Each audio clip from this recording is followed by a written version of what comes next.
Physiology में मादा जनन तंत्र के बारे में पढ़ रहे थे।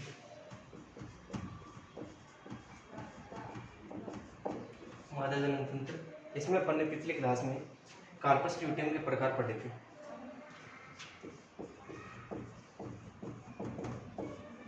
सीएल के प्रकार, 4 प्रकार के मैंने आपको सीएल बताई थी। सबसे पहले तो कार्पस हेमरेजिकम, पहले कौन सी थी?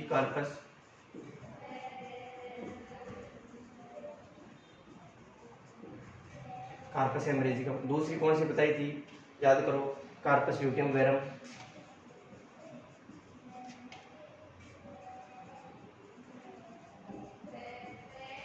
Corpus luteum verum. तीसरे प्रकार की कौन सी बताई थी? Corpus luteum स्पूरियम।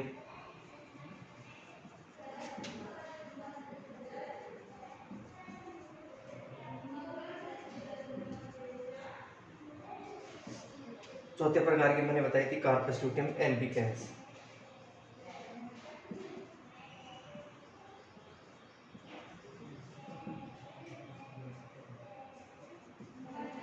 Corpus luteum albicans, 4 प्रकार की कार्पस ल्यूटियम के टाइप मैंने आपको बताए थे।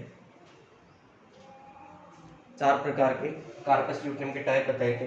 अब कार्पस ल्यूटियम हेमरेजिकम क्या होता है बताया था मैंने। जब अंडाशय के अंदर अंडोत्सर्ग के तुरंत पश्चात जो कार्पस ल्यूटियम बढ़ती है, जिसके अंदर कुछ मात्रा में रक्त उपस्थित होता है। अंडोत्सर्ग के जस्ट बाद में जो कार्पस ल्यूटियम बनती है, जिसके अंदर कुछ मात्रा में रक्त उपस्थित होता है, ऐसी कार्पस ल्यूटियम को क्या बोला जाता है? कार्पस हेमरेजिकम, या इसको ऐसे बोल सकते हैं कार्पस ल्यूटियम हेमरेजिकम। इसको कार्पस ल्यूटियम हेमरेजिकम के नाम से भी जाना जा सकता है, सही है। या इसको कार्पस हेमरेजिकम भी आप बोल सकते हो, या कार्पस ल्यूटियम हेमरेजिकम के नाम से भी जान सकते हो। अंडोत्सर्ग के तुरंत पश्चात कौन सी? जिसके अंदर रक्त उपस्थित है, कार्पस ल्यूटियम हेमरेजिकम। एक है कार्पस ल्यूटियम वेरम। अब इस कार्पस ल्यूटियम हेमरेजिकम के बाद में दूसरी कार्पस ल्यूटियम का निर्माण होता है, जो परिपक्व कार्पस ल्यूटियम होती है। मतलब निषेचन के पश्चात, फर्टिलाइजेशन की क्रिया के पश्चात, निषेचन के पश्चात जो कार्पस ल्यूटियम बनती है, निषेचन के पश्चात जो कार्पस ल्यूटियम बनती है, जो एक वास्तविक कार्पस ल्यूटियम जिसको कह सकते हैं, जो प्रोजेस्टेरोन का निर्माण करती है, परिपक्व कार्पस ल्यूटियम है, या अपन कह सकते हैं कि जो प्रोजेस्टेरोन का पर्याप्त मात्रा में स्त्राव कर रही है, सही है। वो कार्पस ल्यूटियम जो निषेचन के पश्चात बनी है, निषेचन होने के बाद में बनी है, उसको बोला जाता है कार्पस ल्यूटियम वेरम। क्या बोला जाता है उसको? कार्पस ल्यूटियम वेरम, सही है, कार्पस ल्यूटियम वेरम। अब कार्पस ल्यूटियम स्पूरियम किसे कहा जाता है? देखो, अगर निषेचन की क्रिया नहीं होती है, अगर निषेचन की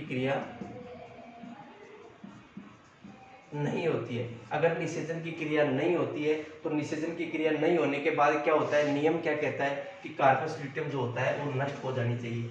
कार्पस ल्यूटियम क्या होती है? नष्ट हो जानी चाहिए। अगर निषेचन की क्रिया नहीं हो रही है तो कार्पस ल्यूटियम नष्ट हो जानी चाहिए। कि नहीं हो जानी चाहिए? तो इसमें कई बार क्या होता है, ये कार्पस ल्यूटियम नष्ट होती ही नहीं है, निषेचन नहीं हुआ फिर भी कार्पस ल्यूटियम उसके अंदर बची हुई है, कार्पस ल्यूटियम नष्ट नहीं होती है। तो कार्पस ल्यूटियम नष्ट नहीं होगी, निषेचन भी नहीं हुआ, कार्पस ल्यूटियम भी नष्ट नहीं हो रही, ऐसी एक कंडीशन को क्या बोला जाता है? Persistent corpus luteum. या अपन इसको ऐसे कह सकते हैं, परसिस्टेंट सीएल मतलब निषेचन नहीं होने के पश्चात भी कार्पस ल्यूटियम उसके अंदर बचा हुआ है, ऐसी कंडीशन को क्या बोला जाता है? Persistent corpus luteum. और ऐसी कार्पस ल्यूटियम को क्या बोला जाता है? Corpus luteum spurium. जो निषेचन नहीं होने के बाद भी बची हुई है, ऐसी कार्पस ल्यूटियम को क्या बोला जाता है? Corpus luteum spurium. अब जब निषेचन नहीं होता है तो ये कार्पस ल्यूटियम धीरे धीरे नष्ट होने लगती है, सही है, नष्ट होने लगती है। इस नष्ट होती हुई कार्पस ल्यूटियम को क्या बोला जाता है? Corpus luteum albicans. क्या बोला जाता है? नष्ट होती हुई कार्पस ल्यूटियम को कार्पस ल्यूटियम एल्बिकेंस, जो कि प्रोजेस्टेरोन का स्त्राव नहीं करती है। एक तरह से अपन कह सकते हैं कि अक्रिय कार्पस ल्यूटियम होती है ये, अक्रिय कार्पस ल्यूटियम सीएल, अक्रिय कार्पस ल्यूटियम जो प्रोजेस्टेरोन का स्त्राव नहीं करती है। ये 4 प्रकार के टाइप मैंने आपको बताए थे, कार्पस ल्यूटियम के 4 प्रकार के टाइप।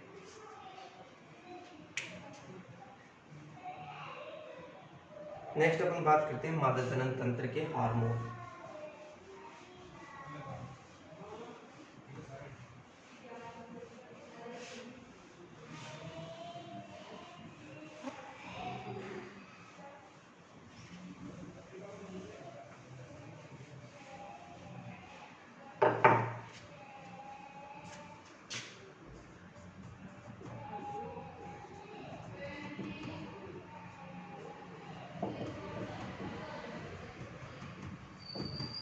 मादा जनन तंत्र के हार्मोन। अब कई प्रकार के हार्मोन अपने यहाँ पढ़ेंगे। सबसे पहले तो एफएसएच हार्मोन, जिसको क्या बोला जाता है, फॉलिकुलर स्टिमुलेटिंग हार्मोन। क्या बोला जाता है इसको, follicular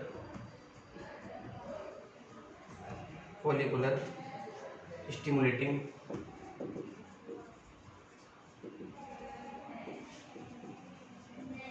hormone, follicular stimulating hormone. इसका कार्य क्या होता है, एफएसएस हार्मोन का कार्य क्या होता है, ये देखो एफएसएस हार्मोन जो होता है मादा जनन तंत्र में भी स्रावित होता है और नर जनन तंत्र में भी स्रावित होता है। नर जनन तंत्र में इसका काम क्या होता है, नर जनन तंत्र में इसका काम होता है शुक्राणु के निर्माण को प्रेरित करना। सही है, जर्म सेल से, जनन कोशिकाओं से शुक्राणुओं के निर्माण को प्रेरित करना, ये किसका काम था, एफएसएच हार्मोन का काम था नर जनन तंत्र के अंदर। अगर मादा जनन तंत्र की बात करते हैं तो मादा जनन तंत्र में ये वही, पहले तो निकलता कहाँ से, पीयूष ग्रंथि से।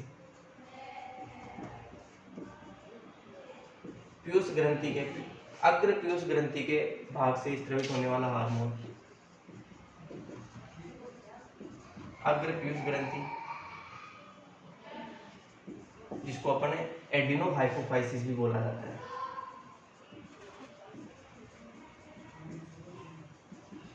एडिनो हाइपोफाइसिस यानी पीयूष ग्रंथि का वह भाग जो एफएसएच और एलएच ये सब स्रावित करता है, ग्रोथ हार्मोन ये सब स्रावित करता है, उसको बोला जाता है एडिनो हाइपोफाइसिस। और एक होता है न्यूरो हाइपोफाइसिस, जो वैसोप्रेसिन और ऑक्सीटोसिन 2 प्रकार के हार्मोन स्रावित करता है, जो मैंने आपको किसमें बताया था, उत्सर्जन तंत्र के अंदर मैंने आपको बताया था वैसोप्रेसिन हार्मोन, जिसको क्या बोला जाता है, एडीएच, एंटी डाययूरेटिक हार्मोन भी बोला जाता है। किससे स्रावित होता है, पीयूष ग्रंथि के पश्च पीयूष ग्रंथि के भाग से स्रावित होता है, या उसको पश्च पीयूष ग्रंथि को क्या बोला जाता है, एडिनो हाइपोफाइसिस। लेकिन एफएसएच की बात करते हैं तो ये पीयूष ग्रंथि के अग्र भाग से स्रावित होता है, जिसको क्या बोला जाता है, एडिनो हाइपोफाइसिस। पीयूष ग्रंथि का अग्र भाग क्या बोला जाता है, एडिनो हाइपोफाइसिस। तो पीयूष ग्रंथि के अग्र भाग यानी कि एडिनो हाइपोफाइसिस भाग से स्रावित होने वाला हार्मोन कौन सा है, एफएसएच। और इसका काम क्या होता है, एफएसएच हार्मोन का कार्य क्या है, एफएसएच हार्मोन का कार्य है फोलिकल्स यानी पुट्टिकाओं का निर्माण को प्रेरित करना, पुट्टिकाओं के निर्माण को प्रेरित करना। अंडाशय के अंदर पुट्टिकाओं को फोलिकल बोला जाता है, इंग्लिश में क्या बोला जाता है, फोलिकल। तो पुट्टिकाओं यानी फोलिकल्स के निर्माण को प्रेरित करने का काम किसका होता है, एफएसएच का। यहाँ देखो ये अंडाशय है, अंडाशय के अंदर मैंने आपको बताया था यहाँ पे प्राइमरी फोलिकल, उसके बाद में क्या बनती है, सेकेंडरी फोलिकल के बाद में टर्सरी फोलिकल के बाद में ग्राफिन फोलिकल, यानी कि जिसको परिपक्व फोलिकल बोला जाता है। तो ये सारे डेवलपमेंट जो हो रहे हैं वो किसकी वजह से हो रहे हैं, वो हो रहे हैं एफएसएच हार्मोन की वजह से। ये सारे डेवलपमेंट जो आपको दिख रहे हैं, प्राइमरी फोलिकल, इससे सेकेंडरी फोलिकल, इससे टर्सरी फोलिकल से फिर ग्राफिन फोलिकल का या परिपक्व फोलिकल का निर्माण होना, ये सारे जो डेवलपमेंट दिख रहे हैं ये किसकी वजह से होते हैं, ये होते हैं पीयूष ग्रंथि सॉरी एफएसएच हार्मोन की वजह से। किसकी वजह से, एफएसएच हार्मोन की वजह से। तो आपको ये समझ में आ गया होगा कि एफएसएच का कार्य क्या होता है। एफएसएच का कार्य जो होता है वो मादा में अलग होता है, नर में अलग होता है। मादा में तो मैंने आपको बताया, मादा में जो पुट्टिकाएं जो होती है, फोलिकल्स जो होता है, उनके निर्माण को प्रेरित करने का काम किसका होता है, एफएसएच का। और नर के अंदर जर्म सेल्स से शुक्राणु के निर्माण को प्रेरित करने का काम किसका होता है, एफएसएच। वहाँ पे शुक्राणु का निर्माण करवाता है, यहाँ पे अंडाणु का निर्माण करवाता है, क्योंकि जाहिर सी बात है यहाँ पे इससे क्या बनेगा, अंडाणु तो बनेगा, प्राइमरी फॉलिकल, सेकेंडरी, टर्सरी, फिर ग्राफिन फॉलिकल। तो ग्राफिन फॉलिकल के अंदर क्या उपस्थित है? अंडाणु। तो जाहिर सी बात है कि अंडाणु का निर्माण करवा रहा है, अंडाणु के निर्माण को प्रेरित करवा रहा है। उसी प्रकार नर के अंदर शुक्राणु के निर्माण को प्रेरित करवाता है। सही है, ये हो गया एफएसएच का काम। इसके बाद में आता है दूसरा हार्मोन एलएच हार्मोन, एलएच, जिसको बोला जाता है ल्यूटियोलाइजिंग हार्मोन।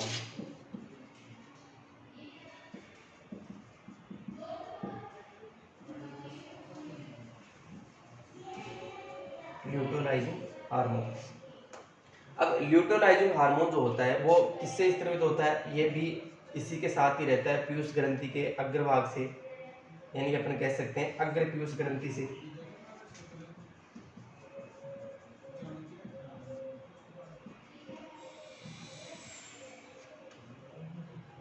अग्र पीयूष ग्रंथि से, जिसको क्या बोला जाता है? Adeno hypophysis.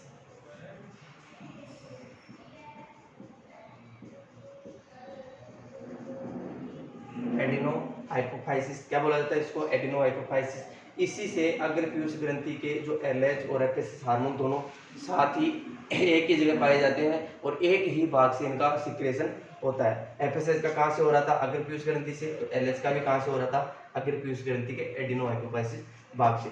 अब ल्यूटियोलाइजिंग हार्मोन जो होता है एलएच हार्मोन, ये दोनों में पाया जाता है। दोनों में कैसे? ये मादा में भी पाया जाता है, लेकिन नर में इसको क्या बोला जाता है? याद करो, नर में एलएच हार्मोन को क्या बोला जाता है? आईसीएसएच। दोबारा देखना अगर नहीं याद है तो।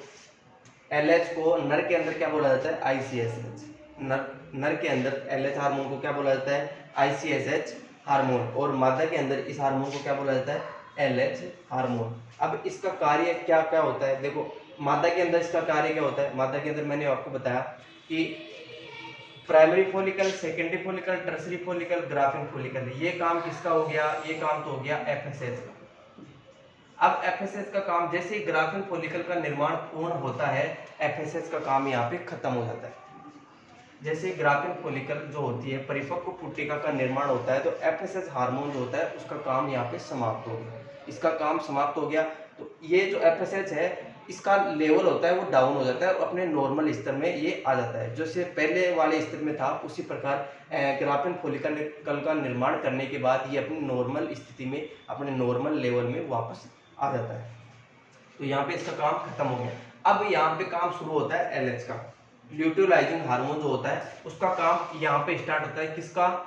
एलएच का। ग्राफिन फॉलिकल को तोड़ने में, ग्राफिन फॉलिकल को तोड़ने में किसका काम होता है? एलएच का काम होता है। अब क्या होता है, जैसे ही ग्राफिन फॉलिकल का निर्माण होता है, इस एलएच का मान अचानक से बढ़ता है। रक्त में इस एलएच का मान अचानक से बढ़ता है। जैसे ही परिपक्व पुट्टिका का यानी ग्राफिन फॉलिकल का निर्माण होता है, तो उसके निर्माण होने के पश्चात एलएच का स्तर अचानक से बढ़ता है। इसको क्या बोला जाता है? LH surge. अचानक से बढ़ा, अगर इस एलएच का मान अचानक से बढ़ा रक्त में, तो उस कंडीशन को बोला जाता है एलएच सर्ज। उस कंडीशन को क्या बोला जाता है? एलएच सर्ज उसको बोला जाता है। अब एलएच सर्ज हो गया, एलएच की मात्रा ज्यादा होगी शरीर के अंदर, तो क्या होगा? इस ग्राफिन फॉलिकल में उपस्थित अंडाणु के चारों तरफ पाई जाने वाली कुमुलस उपोरस कोशिकाएं, इस अंडाणु के चारों तरफ पाई जाने वाली दो प्रकार की कोशिकाएं थी, बताई थी मैंने आपको इसके ऊपर। एक तो होती है लेयर, दो प्रकार की तो लेयर होती है, एक मेम्ब्रेन पाई जाती है अंडाणु के ऊपर। जब अंडाणु ग्राफिन फॉलिकल के अंदर उपस्थित रहता है, अंडाणु ग्राफिन फॉलिकल के अंदर उपस्थित रहता है, तो इसमें दो प्रकार की तो लेयर पाई जाती है, दो प्रकार की परतें पाई जाती है और एक प्रकार की मेम्ब्रेन पाई जाती है। मेम्ब्रेन को बोला जाता है व्हाइट लाइन मेम्ब्रेन, जो जस्ट अंडाणु के ऊपर होती है, व्हाइट लाइन मेम्ब्रेन। जैसे कि मान लो ये अंडाणु की अगर बात करते हैं, ये अंडाणु, ये ग्राफिन फॉलिकल, ये ग्राफिन फॉलिकल है जिसको परिपक्व पुट्टिका कह रहे हैं। सही है, ये वाला हिस्सा मैं यहाँ उतार रहा हूँ। अब इसके अंदर अंडाणु है, सही है, इसके अंदर क्या है? ये अंडाणु है। अंडाणु के जस्ट ऊपर एक लेयर पाई जाती है, एक झिल्ली पाई जाती है, जिसको झिल्ली बोला जाता है, मेम्ब्रेन बोला जाता है। इसको बोला जाता है व्हाइट लाइन मेम्ब्रेन। इसको क्या बोला जाता है? White line membrane.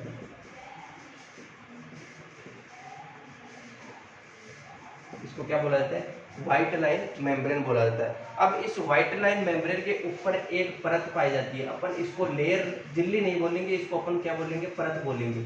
इसके ऊपर एक परत पाई जाती है जिसको बोला जाता है जोना पेल्यूसिडा।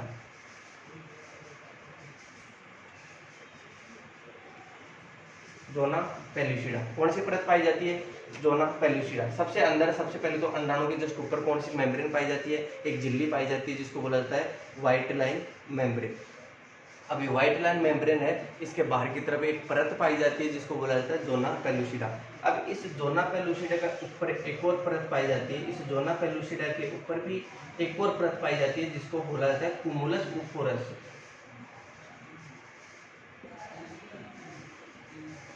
कुमुलस उफोरस, इस जोना पेल्यूसिडा के ऊपर क्या पाई जाती है, कुमुलस उफोरस। सही है।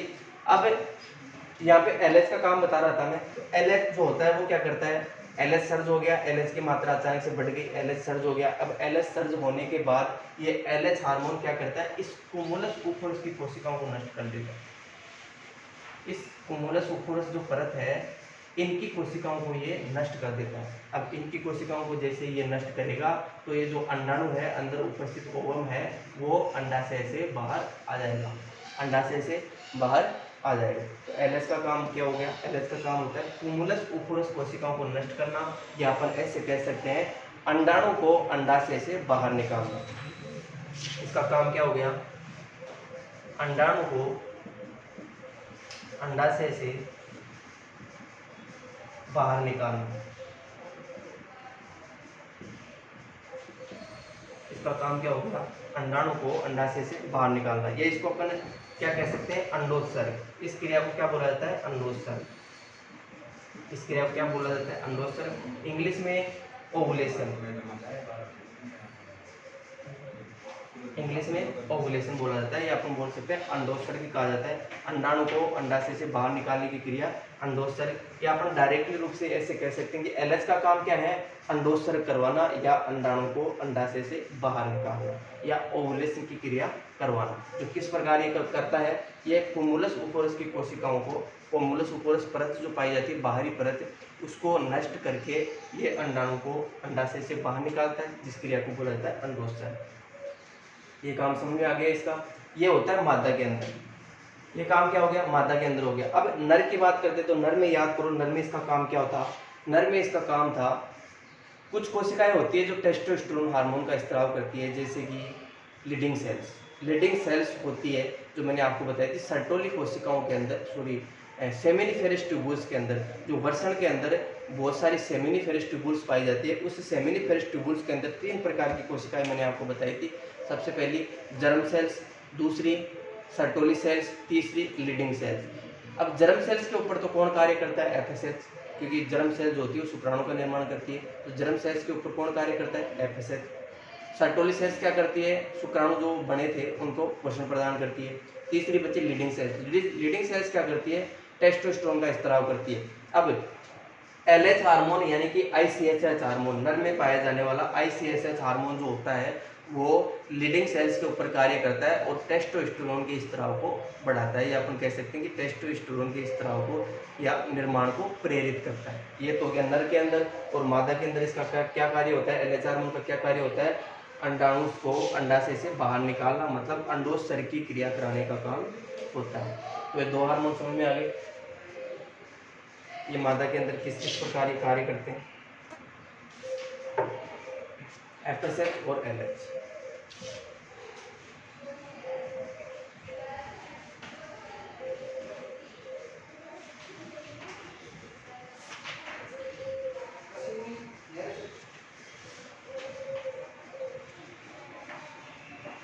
तीसरा हार्मोन कौन सा है, तीसरा हार्मोन है एस्ट्रोजन।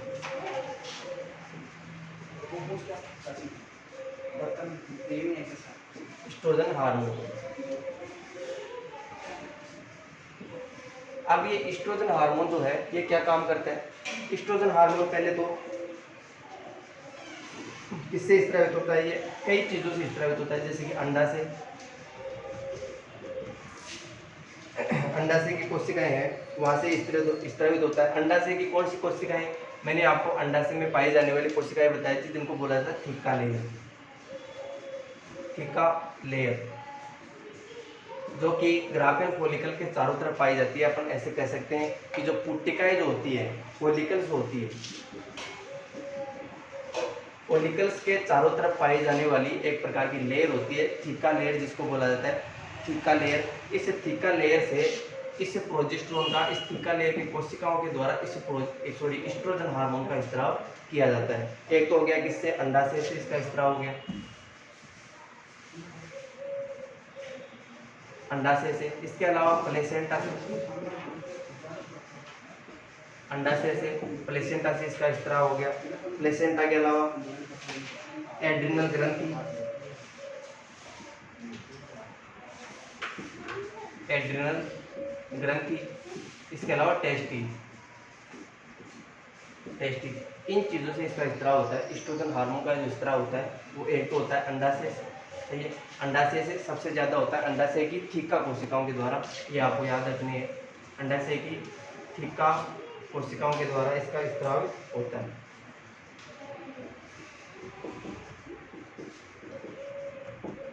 अंडाशय की थीका कोशिकाओं के द्वारा, या अपन कह सकते हैं प्लेसेंटा के द्वारा। जब एम्ब्रियो बनता है शरीर के अंदर, फर्टिलाइजेशन के बाद जो एम्ब्रियो बनता है उससे मदर और फीटस के अंदर जो कॉन्जुगेशन होता है उसको बोला जाता है प्लेसेंटा। दोनों में आपस में संबंध क्या होता है, प्लेसेंटा का संबंध होता है। तो इससे भी इसका स्त्राव होता है। इसके अलावा एड्रिनल ग्रंथि होती है, उससे भी एस्ट्रोजन का स्त्राव होता है, और टेस्टिस से भी इसका स्त्राव होता है। तो अब एस्ट्रोजन का कार्य क्या होता है, एस्ट्रोजन को अपन बोल सकते हैं मादा लैंगिक हार्मोन, मादा लैंगिक हार्मोन। जैसे कि टेस्टोस्टेरोन था, उसको अपन ने बोला था नर लैंगिक हार्मोन, जो क्या काम करवा था, नर के अंदर द्वितीयक लैंगिक लक्षणों का विकास करवा रहा था। उसी प्रकार मादा लैंगिक हार्मोन क्या कहलाता है, एस्ट्रोजन कहलाता है, मादा लैंगिक हार्मोन। और एस्ट्रोजन जो होता है वो मादा में द्वितीयक लैंगिक लक्षणों का विकास करवाता है, मादा में द्वितीयक लैंगिक लक्षणों का विकास करवाता है।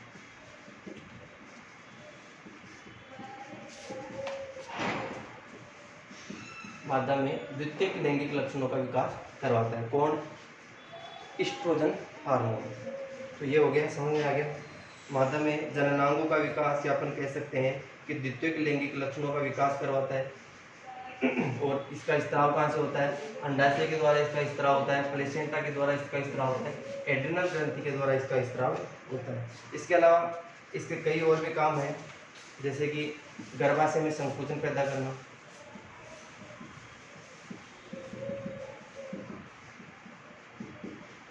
संकुचन उत्पन्न करना, गर्भाशय में संकुचन उत्पन्न करना इसका काम हो गया। इसके अलावा दुग्ध काल में, लैक्टेशन पीरियड में, दुग्ध काल में स्तन ग्रंथियों में नलिकाओं का निर्माण करना,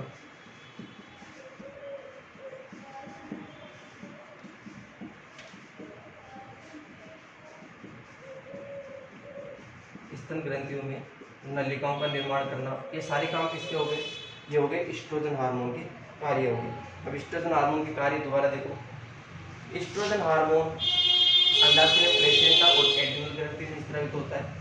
नर के अंदर भी इसकी कुछ मात्रा स्रावित होती है, जिसको टेस्टिस के द्वारा मादा लैंगिक हार्मोन कहलाता है, जो मादा में द्वितीयक लैंगिक लक्षणों का विकास करवाता है, गर्भाशय में संकुचन उत्पन्न करवाता है, दुग्ध काल में स्तन ग्रंथियों में नलिकाओं का विकास करवाता है। ये सारे काम किसके हो गए, एस्ट्रोजन हार्मोन के कार्य हो गए।